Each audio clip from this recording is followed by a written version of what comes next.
Então, voltamos no nosso segundo vídeo, falando ainda sobre o curso para membros designados da Comissão Interna de Prevenção de Acidentes.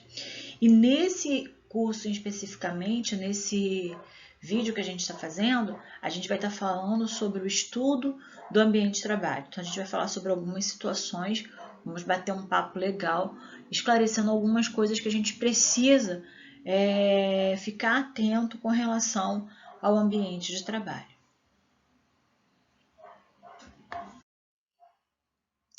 O objetivo que a gente tem sempre é avaliar e reconhecer no ambiente de trabalho condições que possam gerar acidentes, bem como estabelecer medidas de controle que possam eliminar ou reduzir os riscos para os colaboradores. Então, o nosso objetivo principal é reconhecer risco, estabelecer medida de controle, tá bom?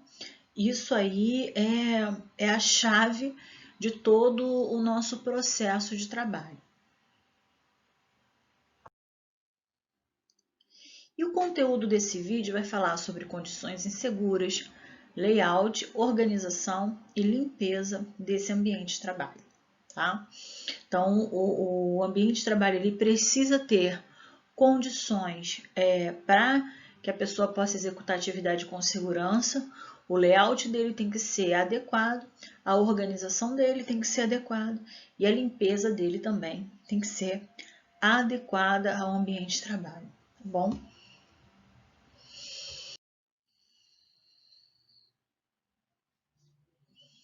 Definindo aqui condição insegura é toda situação presente no ambiente de trabalho que possa gerar um acidente. E aí ela coloca em risco a integridade física do trabalhador, como por exemplo, um bueiro aberto, aqui vocês estão vendo um bueiro e a pessoa botou algumas madeiras e a pessoa está caindo dentro, né? O funcionário está caindo dentro. Isso é uma condição de insegurança. Tudo aquilo que vocês vão ver no ambiente de trabalho que possam gerar um acidente. Um fio desencapado, um fio que está passando de forma inadequada pelo piso, pelo meio do trajeto. Isso é uma condição insegura. E aí eu tenho alguns exemplos, ó. Falta de proteção de máquinas e equipamentos, instalações elétricas inadequadas ou defeituosas, níveis de ruído muito elevado, proteção inadequada ou defeituosa, uma arrumação ruim, uma falta de limpeza, defeito nas edificações, como por exemplo baixa luminosidade, escada sem guarda-corpo, sem corrimão, iluminação deficiente, pisos desnivelados, riscos que possam gerar incêndio, né, ou explosão.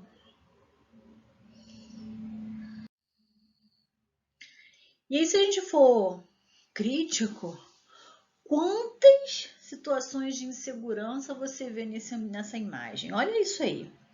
A gente tem um ventilador que está ligado diretamente ali a um quadro elétrico.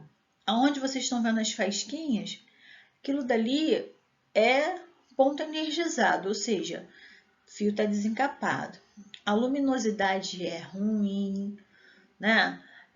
O cara está trabalhando debaixo do alto-falante, isso é insuportável. A gente vê que as condições de limpeza do ambiente não são favoráveis. Tem uma tábua ali com prego, ó, onde a pessoa pode estar furando o pé. As pessoas estão trabalhando sem EPI. A máquina, ela está vazando óleo, né? A gente está vendo que tem uma canalização d'água passando por cima de máquinas e ela está vazando água. O piso está com abertura ali, ó, está danificado, precisando de manutenção. Material espalhado no ambiente. A gente vê que ali o extintor ele está completamente obstruído. Ali tem uma placa de não fume. Aí tem um ratinho ali, né? Uma casa de um ratinho ali embaixo, igual do Tom e Jerry. Tem uma casa de um ratinho ali, mas está o funcionário aqui trabalhando em torno, fumando. Então a gente tem situações de insegurança e que podem gerar, né, acidentes e até mesmo doença ocupacional para os colaboradores que estão executando as atividades dentro desse ambiente de trabalho, dentro dessa realidade. E aí, falando um pouquinho sobre layout, né? Layout, elas são as características do ambiente de trabalho, como tamanho, material construído e disposição dos móveis. Muitas vezes o tamanho do ambiente não comporta a quantidade de pessoas que estão neste local, tampouco a quantidade de mobília disposta, causando riscos de acidente, como quedas, tropeços, etc. Então, assim, o layout é a organização do ambiente. É como esse ambiente foi construído. Digamos que a gente trabalha no ambiente úmido e o piso ele não é um piso antiderrapante, ou seja, o piso é escorregadio. O layout feito, né, o ambiente feito para a execução da atividade, ele acaba se tornando perigoso porque o piso é um piso liso e a pessoa acaba escorregando e isso pode gerar lesões. Então, layout é isso, tá? Características do ambiente de trabalho, como tamanho, material construído, disposições de móveis. Layout e mapa de risco. Quando a gente fala de layout, o layout ele é o iniciador do mapa de risco. Por quê? O mapa de risco ele é feito em cima de um croquis. Você pega o ambiente de trabalho, você faz uma planta simplificada desse ambiente de trabalho e faz a identificação dos riscos desses setores. E o objetivo é sempre o quê? Visualizar os riscos presentes e mostrar para as pessoas que estão chegando dentro desse ambiente quais são os riscos que ela está exposta. É uma forma simplificada de apresentação dos riscos do ambiente de trabalho. O que é um mapa de risco? É uma representação gráfica, que por meio de círculos de diferentes cores e tamanhos, representam os riscos existentes nas empresas ou em cada ambiente de trabalho. Isso é uma forma simplificada de falar do mapa de risco. A gente vai estar vendo um pouquinho sobre o que ele é mais à frente. Quem elabora o mapa de risco? De acordo com a NR5, vai ser a CIPA ou o designado de CIPA, com o apoio do SESMIT, ou seja, com o apoio da Segurança do Trabalho, tá ok? Para que serve um mapa de risco? A elaboração do mapa de risco faz com que a empresa reúna informações importantes, uma vez que funciona como um diagnóstico inicial, gente. O mapa de risco, ele é a representação do que o funcionário ele identifica como risco no ambiente de trabalho. E é muito legal porque ele não precisa ser exato. Por exemplo, o PPRA ele vai falar dos riscos químicos, físicos e biológicos de forma exata. Ele vai te quantificar, ele vai te dizer quanto que tem naquele ambiente. Mas o mapa de risco não. O mapa de risco é o sentimento do funcionário. O colaborador ele vai observar dentro daquele ambiente e ele vai identificar o risco. E aí a gente vai ver, classificar se ele é pequeno, se ele é grande, se ele é médio. Mas quem identifica isso é o colaborador, tá bom? É legal que ele vai estimular o quê? Ele vai estimular os riscos, a gente fazer análise de risco no ambiente de trabalho, incentiva a participação de todos na atividade de prevenção, porque uma vez que você escuta o colaborador quanto ao risco que ele está exposto, ele se sente participante, né, do processo de prevenção, e isso é muito importante.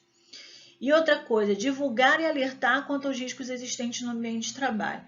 Então, essas são as funções de um mapa de risco. Mapa de risco e análise, mapa de riscos e análise de riscos. A elaboração do mapa de risco tem como ponto inicial a análise dos riscos do ambiente de trabalho. É a partir dessa análise de risco que a gente vai identificar os riscos e a gente vai estabelecer os diferentes níveis em que eles estão presentes no ambiente. Para definir os níveis de risco, são confrontadas as probabilidades e as consequências dos possíveis danos, do que pode acontecer. E aí a gente tem como risco o risco físico, o risco químico, o risco ergonômico, o risco mecânico, risco biológico. Esse risco mecânico vocês também vão ouvir falar como risco de acidente. E olha aqui, o que são riscos físicos? Os riscos físicos, eles são diversas formas de energia presente no ambiente. Então, eu tenho lá radiação, eu tenho ondas radiativas, é uma energia. Som, a gente tem ondas sonoras, é uma energia. Tá? Então, as formas de energia que estão presentes no ambiente, elas são caracterizadas como risco físico. E a gente pode ter umidade. Aí a pessoa fala para mim assim, mas Nédia, o ambiente encharcado tem nada a ver com energia. Tem sim, por quê? Um ambiente alagado, um ambiente encharcado, faz com que haja troca de temperatura do teu corpo com o meio. Então, você perde temperatura. Por isso que a umidade ela vai estar caracterizada dentro do risco físico, tá bom? Aí a gente tem lá radiação ionizante, não ionizante, a gente vai ter lá ruído, a gente vai ter lá vibrações, né? Pressões anormais, pressões hiperbáricas e hipobáricas. Gente, o que é isso? Bom, hiperbárica. O cara está acima da pressão atmosférica, ou seja, um mergulhador, ele sofre com pressão hiperbárica. E o cara que está, né, fora do nosso, um astronauta, ele está fora da nossa atmosfera, ele sofre com a pressão hipobárica. Um cara que está trabalhando com martelete, né, ele está sofrendo a vibração daquele martelete. O cara que trabalha com uma máquina de serra, ele está sofrendo com o ruído da máquina de serra. Então, isso são riscos físicos dentro do ambiente de trabalho. Os riscos químicos, por sua vez, eles vão se dividir em névoas, poeiras, vapores, produtos químicos de modo geral, fumos, e eles são tóxicos para o ser humano, e tanto na sua forma de produto químico, né, ele in natura, como ele disperso no ambiente na forma de vapor. E aí, o que acontece? As pessoas elas podem ter uma reação tóxica que vai direto para o sangue, a pessoa passa mal, tem até um processo de desmaio natural, ou vomita porque está intoxicado. Mas existem substâncias que, ao você respirar, ela vai direto para o sistema formador de sangue. E aí essas substâncias químicas, elas podem causar câncer, elas podem causar anemia, elas podem causar dificuldade no teu processo respiratório, inflamação no pulmão. Então a gente tem que ter um cuidado porque as substâncias químicas, elas são perigosas ao homem. Nós fazemos uso de várias substâncias químicas, desde o álcool 70, que está muito comum nos dias de hoje, até, por exemplo, alguns pintores que gostam de lavar as mãos com thinner, com solvente. E aí, o solvente ele não foi feito para passar na pele. O solvente ele foi feito para diluir tinta. Mas o ser humano acha, né, que como diluir tinta, é melhor diluir também a tinta que está na pele ao invés de utilizar o EPI. E aí, às vezes, a pessoa acaba sendo intoxicado pela substância chamada solvente. E o solvente, gente, ele é tão perigoso. O solvente, ele é uma substância que ele, em contato com os poros, ele vai direto para a corrente sanguínea. Ele vai direto para o sistema formador de sangue. E aí ele pode causar leucemia. Além da leucemia, ele também pode comprometer o sistema auditivo, porque esse tipo de substância ele tem preferência pelas células auditivas. Não me perguntem por quê, só sei que é assim. E a pessoa pode ficar surda porque está trabalhando com thinner, com solvente. Dos males o menor, uma pequena queimadura, porque pode causar uma queimadura, e eu já vivenciei isso, onde o colaborador estava trabalhando, pintando, e a mão dele sujou com tinta. E o que ele fez?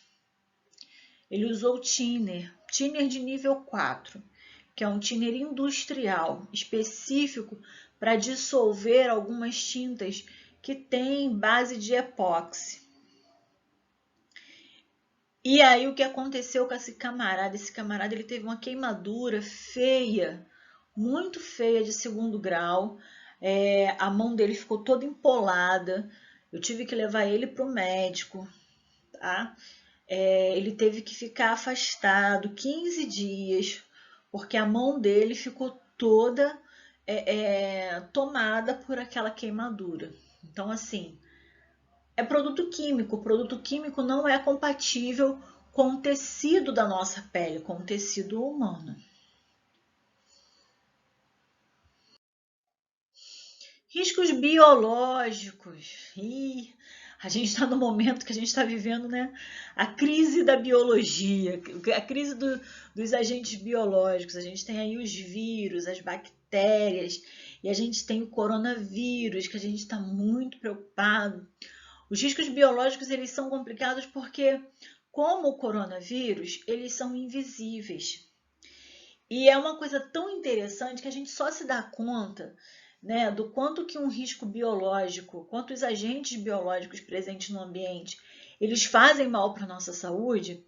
Antes do coronavírus, a gente só chegava em casa e tomava banho de corpo inteiro quando a gente vinha do cemitério, não é verdade?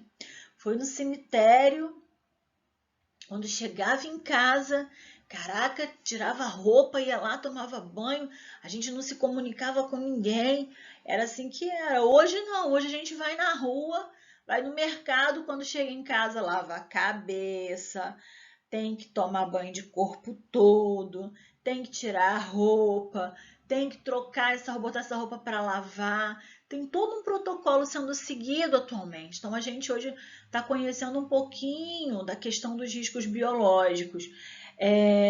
Mas há um tempo atrás a gente teve aí a questão da febre amarela e que as pessoas não se deram muito conta. Teve-se a vacinação da febre amarela e o que aconteceu? Muita gente não se vacinou, muita gente deixou passar a oportunidade de ficar imunizado. Então, assim, os riscos biológicos, normalmente, eles vão ocorrer, né? Hoje a gente tem a presença do risco biológico em todo ambiente onde a gente está, porque a gente tem o risco aí da contaminação com coronavírus. Mas, normalmente, a gente se atenta muito para esse risco quando a gente está em ambientes hospitalares, não é assim? Ambientes onde a gente tem a questão de tratamento de animais, como em veterinária, clínica veterinária, ambientes de consultório médico, ambientes onde a gente tem tratamento dentário, né? Assim, aí a gente vê pessoas que trabalham, por exemplo, com limpeza de caixa de esgoto, a gente tem um risco biológico ali também. Então, a gente vê esses vírus e essas bactérias no ambiente de trabalho dessa forma.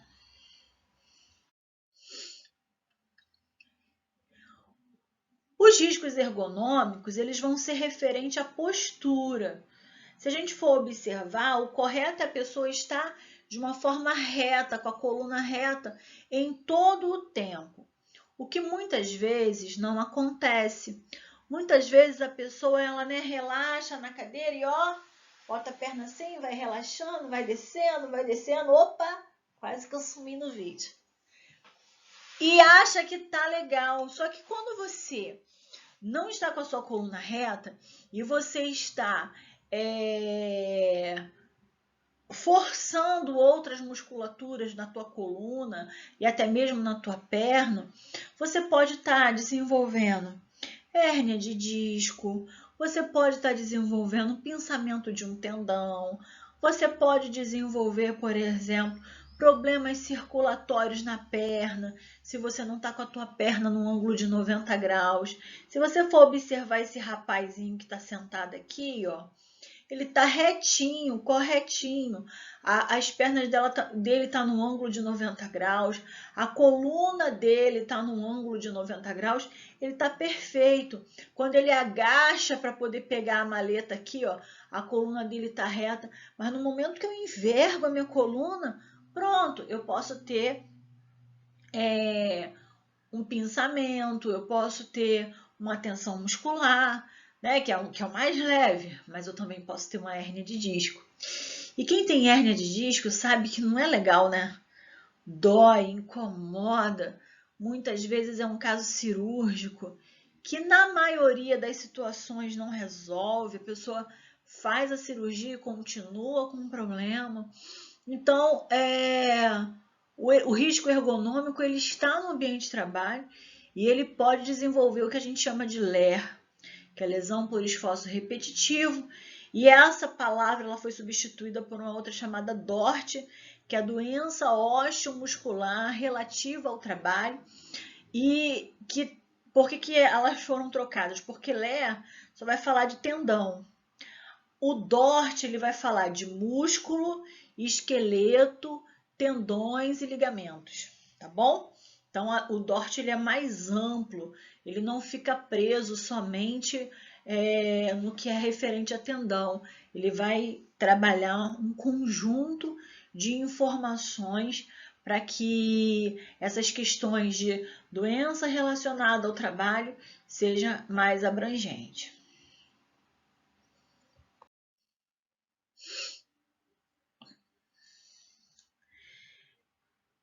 E aí a gente tem os riscos mecânicos ou os riscos de acidente, que são qualquer situação, gente, que pode gerar um acidente. Desde um bueiro aberto, uma máquina sem... Lembra que a gente falou das condições inseguras lá em cima? Então, são riscos de acidente. Então, a gente tem lá, por exemplo, óleo. Vê ali o rapazinho. Está escorregando porque tem óleo no chão. A pessoa está com um fio ali que está desencapado. Uma máquina sem proteção, a serra ali está sem a proteção da serra. Ali, o resíduo radioativo espalhado colocado de forma inadequada no local. A pessoa que está com uma cadeira imprópria. Então, são riscos de acidente. Tudo que pode gerar um acidente dentro do ambiente de trabalho deve ser levado em consideração no mapa de risco. E como fazer um mapa de risco? É importante que para a gente ter um mapa de risco, a gente tenha uma planta baixa. E aí, se você for observar essa planta baixa, ela não é nada assim, de engenharia, muito difícil e tudo mais. Não, é um croquis, onde a gente vai ver da parte de cima, né? E a gente vai observar as paredes, entradas, no máximo é isso. E aí a gente tem lá, quando a gente tem um engenheiro, o engenheiro ele pode fazer um mapa de risco mais bonitinho para a gente. Ele pode montar, né? A gente faz o conceito e ele monta isso de uma forma mais gráfica para ficar bonitinho. Quando a gente não tem, a gente faz manualmente. E a gente posta isso, coloca isso à vista de todos, normalmente na entrada de um determinado setor de trabalho. Aí vocês estão vendo aí que ele é um layout, ele é um croquis, onde você tem uma simbologia, né, no formato de círculo, em cima no formato de pizza. E aí ele mostra as cores aqui, né, risco ergonômico amarelo, químico vermelho, biológico marrom, físico verde, de acidente ou mecânico, que é o risco, né? Você tem lá azul, leve, médio e elevado. E a gente vai estar explicando um pouquinho sobre essa gradação de risco um pouco mais à frente. Veja que é importantíssimo que no meu mapa de risco eu tenha uma legenda, tá bom? Todo mapa de risco vai ter a legenda com as cores dos riscos identificados e o tamanho dos círculos. se ele é pequeno, médio ou grande. Ou seja, ele está dizendo que esse risco ele está de uma forma exagerada no ambiente de trabalho, ele incomoda muito, ele incomoda médio, ele incomoda de uma forma pequena, como, por exemplo, o risco biológico dentro de um escritório. O risco biológico ele vai ser considerado, se você considerar ele, vai ser considerado de uma forma pequena. Por quê? Por causa de ar-condicionado, pessoas falando. Então, você tem um risco de contaminação de vírus e bactérias, mas a probabilidade disso ocorrer é baixa, é muito pequena. Mas pode acontecer, não é verdade? Então, a gente até pode identificar esse risco dentro do ambiente de trabalho, porém, a gente vai dar a gradação dele de uma forma pequena, tá bom? Agora, se a gente fosse levar em consideração, dentro desse ambiente de trabalho, um risco ergonômico, um escritório onde a pessoa está o tempo todo digitando, a pessoa está o tempo todo sentado numa mesma postura, o tempo inteiro, o risco ergonômico ele é grande. Ele pode causar danos sérios ao colaborador. Então, a gente precisa fazer esse tipo de avaliação para poder colocar dentro do nosso mapa de risco. Como que eu vou definir o tamanho, né? Aqui tem uma colinha para gente, ó. Risco físico, químico e biológico. Eles vão ser pequenos. Quando o agente ele existe no ambiente, mas a concentração, a intensidade ou a capacidade de agressão era quase desprezível. Que é o que acontece, por exemplo, quando a gente está no escritório, que a gente, como eu falei, do risco biológico. Um médio, quando as condições elas chegam a causar desconforto. Então, vamos pensar assim, o ruído. Apesar de eu estar no escritório, eu estou próximo a um setor de produção que faz ruído. Tá tudo vedado, mas eu acabo recebendo esse ruído dentro do meu escritório. E ele incomoda, ou seja, se ele torna o meu ambiente desconfortável e eu consigo perceber ele, apesar dele não estar exagerado ali, não estar latente, mas ele é desconfortável, ele é um risco médio. Grande quando a exposição ela é direta, como por exemplo que eu falei com vocês com o risco ergonômico. Dentro de um escritório, a gente vai ter uma exposição grande do risco ergonômico, porque as pessoas estão o tempo todo na tela de um computador, as pessoas estão o tempo todo na posição sentada, e isso pode causar problema no sistema locomotor.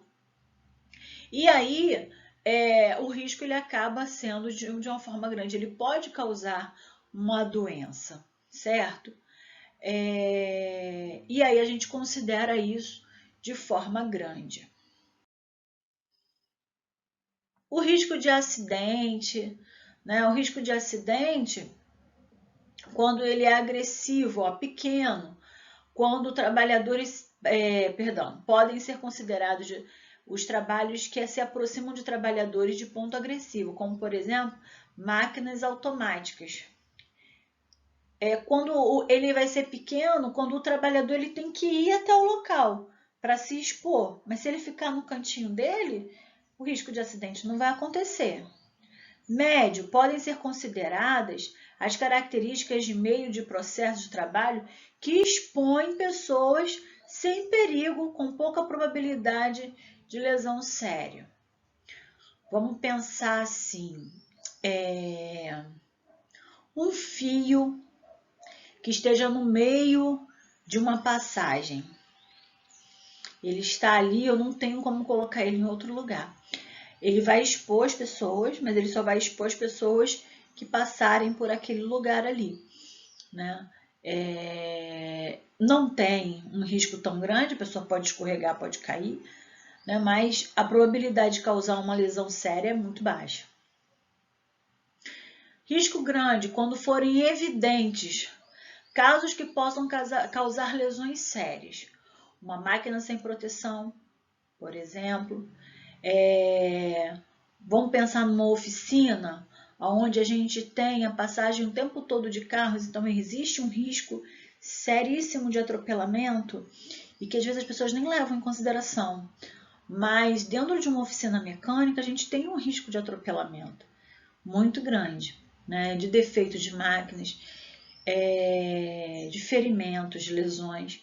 Então, quando a gente pensa na gradação de risco, a gente tem que pensar dessa forma. Quanto que vai lesionar a pessoa? E a probabilidade, né?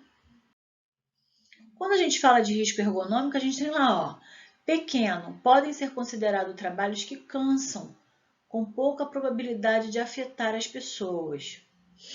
No médio, podem ser consideradas situações citadas no item seguinte quando ocasionais, que é o quê? Trabalho permanentemente e excessivamente pesado, postura totalmente em desacordo com a posição de movimentos normais.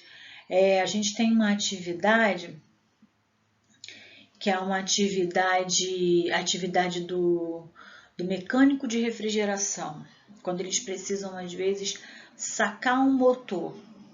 Gente, casa de máquina não foi feita pensando na manutenção daquele troço.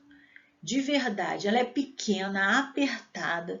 Às vezes o cara tem que, sabe, virar quase um malabarista para conseguir chegar ao acesso do motor, para ele conseguir sacar um motor para poder fazer todo o processo de troca e de manutenção. É um risco grande nesse ambiente de trabalho, risco ergonômico, porque ela é muito pequenininha, tá bom? Então, quando a gente expõe o trabalhador, né, a situações que são inadequadas à execução da tarefa, a gente está expondo ele de uma forma gradativa também, seja de forma pequena, de forma média ou de forma grande, mas a gente precisa avaliar isso aonde? Dentro do mapa de risco, tá bom? Uma dica que vocês já viram lá, né, no mapa de risco que eu mostrei original, que você pode usar um gráfico tipo pizza.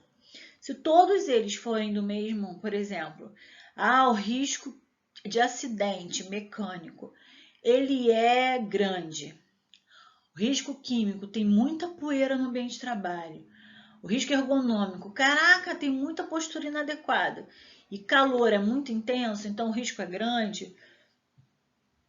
Os 4 agentes são na mesma classificação, na mesma categoria de malefício, você pode colocar todos eles no mesmo círculo. Uma coisa que eu coloquei aqui bem no meio, para vocês verem, CNF aí não é nota fiscal, gente, é número de funcionário. A gente precisa colocar, de acordo com a portaria número 5, que vai falar a respeito de mapa de risco, ela diz que no centro do círculo tem que ter o número de funcionários que estão expostos àquele risco, tá bom? Então, no centro do risco, no centro lá do círculo, a gente vai ter o número de funcionários. Então, tem o número de funcionários, esse mesmo número de funcionários vai estar exposto à poeira, à ergonomia, a risco físico e a risco de acidente. Legal aqui é que ao invés dele colocar só o risco, ele já colocou o agente, ó. No risco ergonômico, postura inadequada. No risco químico, ele colocou o agente poeira, gases e poeira. No risco mecânico, o risco de acidente, fagulhas e cortes. E no risco físico, ruído e calor. Então, ele já estipula quais são os agentes causadores de dano ao organismo. Vamos tentar montar o mapa de risco? Então, vocês estão recebendo aí esse mapa de risco, que ele é bem simplesinho, né? E aí vocês vão caracterizar dentro desse mapa de risco o que vocês entendem. Por exemplo, eu tenho aqui um escritório, eu tenho um depósito, uma área de refeitório, uma área de serviço, e tenho aqui, ó, 3 depósitos, né? O que tem dentro de depósito normalmente, gente? Depósito, a gente vai ter prateleiras, pode ser que a gente tenha empilhadeiras passando para poder fazer o empilhamento das caixas. Aqui não está bem definido que tipo de depósito que é. Mas vamos pensar que esses depósitos, eles podem ser depósitos, por exemplo, de uma empresa de cosmético. Então, a gente vai ter lá um depósito que é destinado a papelão, embalagens, outro depósito que é destinado à matéria-prima, outro depósito que é destinado à área de materiais já embalados, para poder ser entregue para clientes, tá? E aí a gente tem o uso, normalmente em depósito, de empilhadeiras, normalmente em empilhadeiras mesmo, tá? O ambiente em si, ele é feito por prateleiras, depósitos de caixas e tudo mais. O escritório normalmente é um ambiente mais tranquilo e aí você tem a vivência de um escritório. Porém, se tiver empilhadeiras passando por aqui, vocês levarem isso em consideração, vai ter ruído aqui no escritório dos barulhos da empilhadeira. Não é um ruído tão elevado porque está fechado pelas paredes, mas acaba que atinge também a parte do escritório. Refeitório é um ambiente mais tranquilo e tem a área de serviço. Então, o que eu gostaria que vocês fizessem nesse mapa de risco? Definissem quantos funcionários, e aí eu vou deixar a cargo de vocês, para vocês botarem dentro do círculo, quantos funcionários vão estar expostos ao risco, né? E que vocês me enviassem isso para a gente poder dar uma avaliada, bater um papo, conversar, tá bom? Eu vou estar recebendo isso por e-mail e eu peço que vocês me enviem esse mapa de risco confeccionado, tá bom? Bom, essa parte de estudo do ambiente de trabalho a gente encerra aqui, mas a gente vai ter outros vídeos ainda falando a respeito disso. Como eu falei lá em cima, a gente precisa ver a questão da organização desse ambiente, porque um ambiente organizado e limpo, ele é um ambiente que não vai, que vai trazer bem-estar e vai diminuir as questões dos riscos de acidente no ambiente de trabalho, questões de contaminação desse ambiente. E é importante a gente estar mantendo a organização desse ambiente, ok? Então, vamos para o próximo vídeo, a gente se encontra daqui a pouco.